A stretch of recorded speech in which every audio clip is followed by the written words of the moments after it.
Thank you for staying with Consider This. Melisa and Sharaad here with you. Now, here's what we want you to consider tonight. Celebrating Darwin Day as a celebration of science and reason. Today, February 12th, is the birthday anniversary of the evolutionary biologist Charles Darwin, who was born in 1809, excuse me. According to the International Darwin Day Foundation, today is a global celebration of science and reason.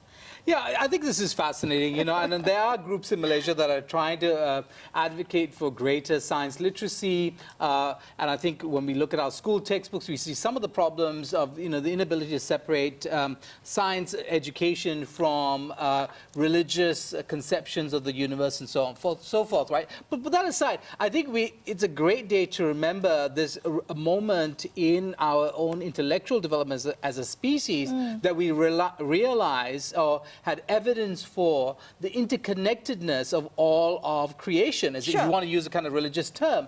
So I think that is one of the great celebrations of Darwin Day and the origins of species, because of one of the great works of Charles Darwin. Well, I particularly like the mission of International Darwin Day, which is to inspire people throughout the globe to reflect and act on the principles of intellectual bravery, perpetual curiosity, scientific thinking, as well as the hunger for truth, which had been embodied with Charles Darwin. And I really wonder whether today we still have the same healthy respect for science and reason and fact in a post-truth world, really. Well, you know, on one hand, you think that science has basically, you know, laid the foundations for all kinds of modern developments around the world, that the assumptions that scientists make about the world would be unassailable. But it's shocking to know that even today, some basic facts about the nature of the world, the nature of the universe, it's still in dispute. I mean, we still have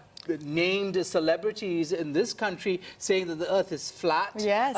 We have anti-vaxxers that clearly also don't understand the consequences of the kinds of both conspiratorial theories they put out about the nature of modern medicine. So there's the battle to win the truth about science and its importance to our modern world is still there. And I think it's extraordinary. Darwin had to fight off all kinds of nonsense where people saying, well, you know, are you saying that we, you know, are descended from apes and so on and so forth. And today, there is obviously a lack of understanding because people still repeat those kind of things. More than 200 years on, right? Well, you know, how can you celebrate Darwin Day? Well, first of all, you can read the Origin of Species, but if that's too much of a challenge... apparently, it's written in very plain English. So, you know, if you wanted to read it, you wouldn't have... It's not a jargon-filled book. And David Attenborough was on television talking about this, a beautifully written text for the common person to understand. Well, if you don't want to attempt reading it, you should, but if you don't want to, one way you can celebrate International Darwin Day is really just by celebrating science and facts. Maybe share a scientific fact with people on social media to celebrate the good work of the scientists, that scientists do to bring a little bit of reason to our world.